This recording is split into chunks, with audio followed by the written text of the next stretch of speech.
Ulama merupakan pemimpin tertinggi dalam kalangan umat Islam yang berperanan mempertahankan agama, tradisi keilmuan Islam, malah memelihara kesucian dan kebenaran akidah, ilmu Al-Quran, sunnah, tasawuf, ilmu syariah dan nakliyah.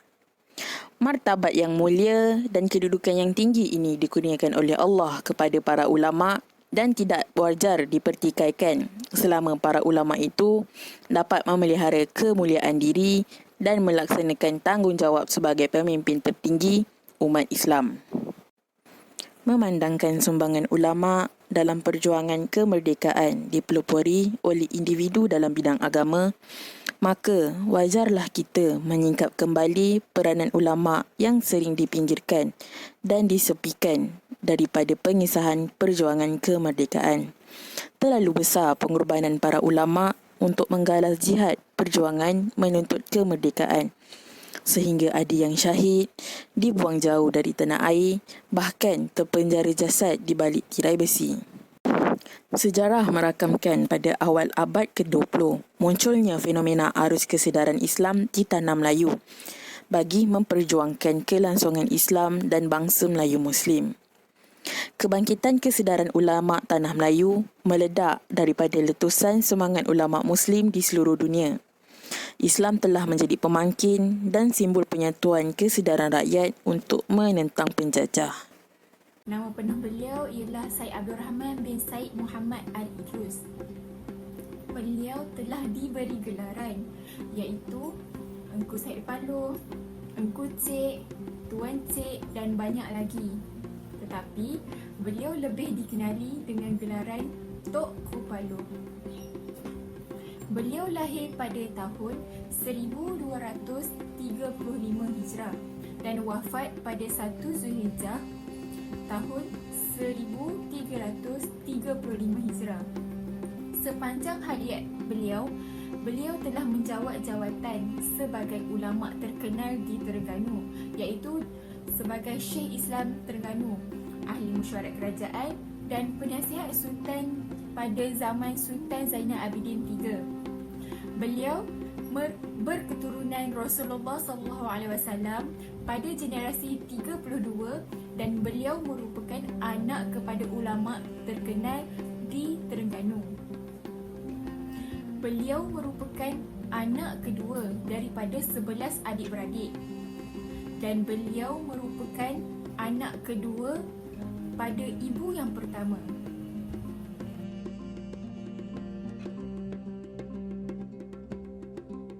Pendidikan Tok Kupalo ini pada awalnya beliau telah banyak berguru dengan bapanya sendiri kerana bapanya merupakan seorang ulama yang terkenal di Terengganu. Sebelum Tok Kupalo ini melanjutkan pelajarannya ke Mekah, beliau telah banyak berguru dengan ulama lain. Antaranya ialah bapanya sendiri, iaitu Syed Muhammad Al-Idrus. Yang kedua adalah Syekh Wan Abdullah bin Muhammad Amin Al-Fatani atau dikenali sebagai Tok Syekh Duyung. Tok Syekh Duyung ini merupakan sahabat ayahanda beliau. Yang ketiga adalah Syekh Ahmad bin Zaid Dahlan. Yang keempat adalah Syekh Muhammad bin Sulaiman Hasbullah Al-Maki. Sepanjang hayat Tok Kupalo, beliau telah banyak memberikan sumbangan, iaitu perjuangan Tok Kupalo ini setelah menamatkan pelajarannya di Mekah. Beliau telah meluaskan pengajarannya bermula di surau peninggalan ayahanda beliau, iaitu di Cabang 3 Terengganu. Syekh Abdullah bin Ibrahim atau lebih dikenali sebagai Syekh Abdullah Fahim dilahirkan pada tahun 1870. Terdapat dua tempat mengenai di mana beliau dilahirkan. Pendapat yang pertama, beliau dilahirkan di suatu tempat yang tidak jauh dari Masjidil Haram yang dikenali sebagai Kampung Shu'aib Ali. Pendapat yang kedua mengatakan bahawa beliau dilahirkan di Kampung Kubur Panjang, Kedah dan dibesarkan di kota Mekah. Beliau merupakan anak kedua daripada 4 orang adik-beradik. Dan beliau wafat pada 28 April 1961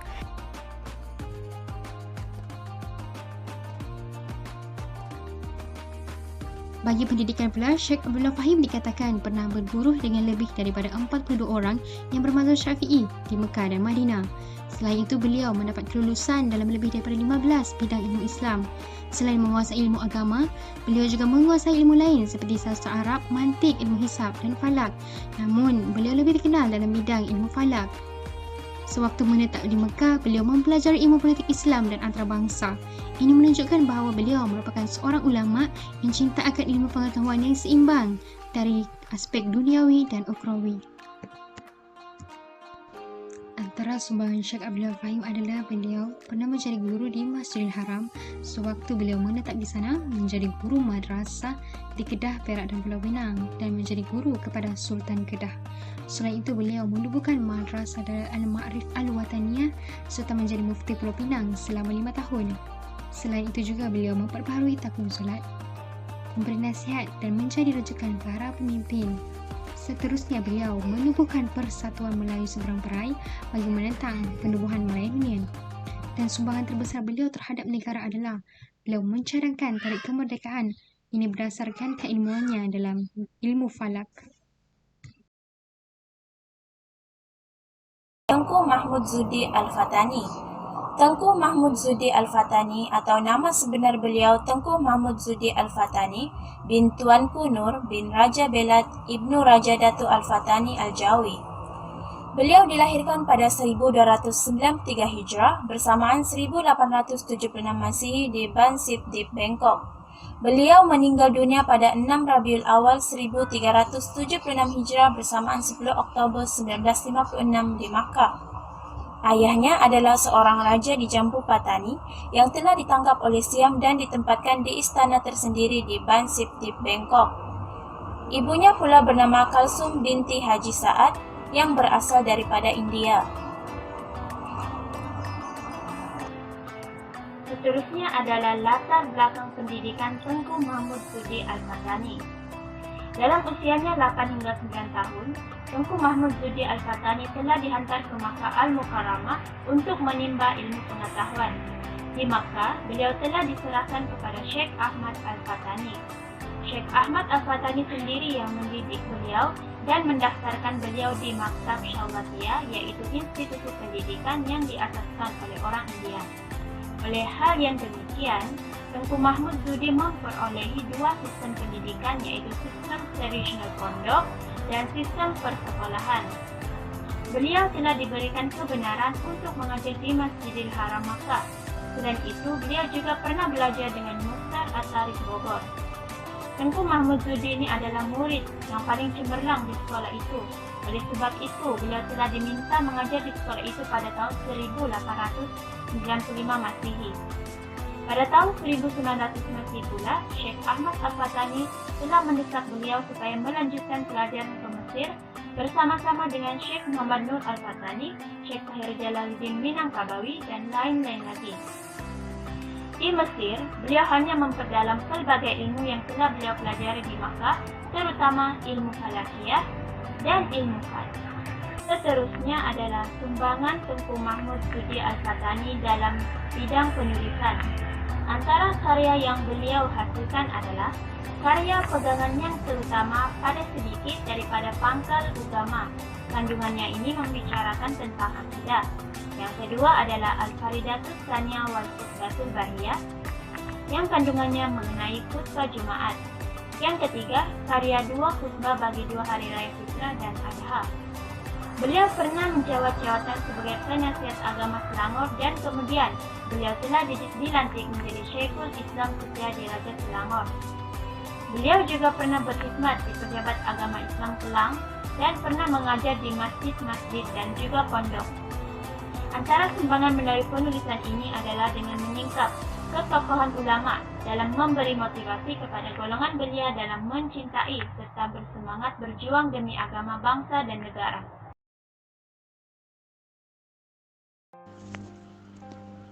Haji Ahmad Mahir bin Haji Ismail merupakan mufti besar negeri Kelantan pada zaman dahulu. Beliau telah dilahirkan pada November 1904 dan wafat pada 16 Mac 1968. Beliau merupakan anak sulung kepada Haji Ismail bin Haji Abdul Hamid, iaitu Tok Kemuning. Ketika beliau berusia 9 tahun, beliau telah dihantar pulang ke Kelantan oleh ayahnya untuk belajar di Pondok Tok Kenali. Kemudiannya beliau mengikuti halakah kitab di Masjid Besar Kota Baru. Beliau juga pernah menjadi anak didik kepada Tok Khatib Haji Ni'atullah, Haji Ahmad Hakim dan Maulana Tok Khurasan. Pada tahun 1925, beliau telah berhijrah ke Mesir untuk menyambung pengajiannya di Universiti Al-Azhar. Beliau juga memperolehi gelaran mahir daripada gurunya Syekh Muhammad Bahid bin Husin Al-Hanafi ketika melanjutkan pelajaran di sana. Beliau mempunyai keistimewaan iaitu dikurniakan daya ingatan yang luar biasa. Beliau merupakan anak Melayu yang pertama yang pernah mendapat syahadah ulia di Mesir dalam jangka waktu yang pendek ketika beliau berada di Al-Azhar Syarif. Pada masa yang sama, beliau juga banyak menghafaz mutun dan bijak berhujah. Datuk Haji Ahmad Mahir ialah seorang mufti yang sangat berkebolehan. Selama tempoh perkhidmatannya selaku nazir pelajaran baik, beliau telah melakukan beberapa perbaharuan serta penambahbaikan dalam sistem kurikulum pengajian halakah kitab di Masjid Muhammadi Kota Baru. Hal ini menjadikan Masjid Muhammadi muncul sebagai pusat pengajian ilmu-ilmu Islam yang teratur dan sistematik, sehingga berjaya melahirkan ramai ilmu Islam yang terkenal dan dihormati. Malah, beliau juga adalah mufti Kelantan tunggal yang pernah dilantik menjadi Yang di-Pertua Majlis Agama Islam Kelantan pada tahun 1955 sehingga 1960. Tuan Guru Haji Abdul Hadi bin Haji Awang lahir pada tanggal 20 Oktober 1947. Beliau merupakan anak jati Kampung Rusila, Marang, Terengganu. Beliau merupakan anak kelima dari 9 adik-beradik. Ayahanda beliau Haji Awang Muhammad bin Abdul Rahman merupakan Tok Guru di Kampung Rusila. Tuan Guru telah mendapat pendidikan awal dari ayahandanya dan seterusnya bersekolah di Sekolah Rendah Rusila pada tahun 1961. Seterusnya, beliau telah sekolah di Sekolah Menengah Agama Sultan Zainal Abidin selama 5 tahun. Beliau juga telah melanjutkan ijazah pertama di Universiti Islam Madinah. Seterusnya, menyambung master di Universiti Al-Azhar Mesir dalam bidang sarjana siasat syariah pada tahun 1974 sehingga 1976.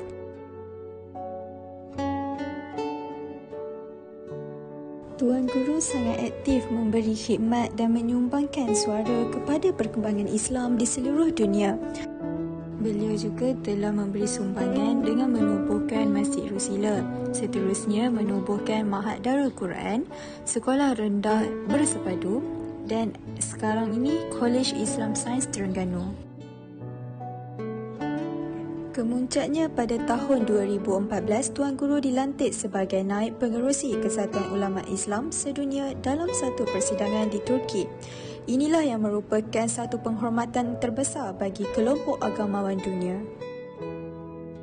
Tuan Guru pernah dilantik sebagai ahli jawatan kuasa dalam gabungan politik-politik Islam berkenaan isu Palestin di Amman, Jordan dan sebagai anggota jawatan kuasa Sekretariat Islam Antarabangsa dalam mempertahankan Baitul Maqdis.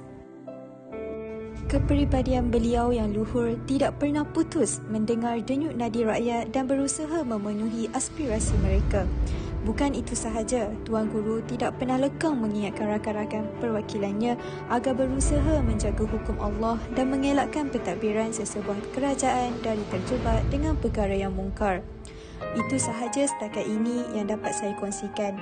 Kepribadian dan kaliber beliau sebagai pemimpin dan wakil rakyat sebenarnya amat patut dicontohi oleh generasi.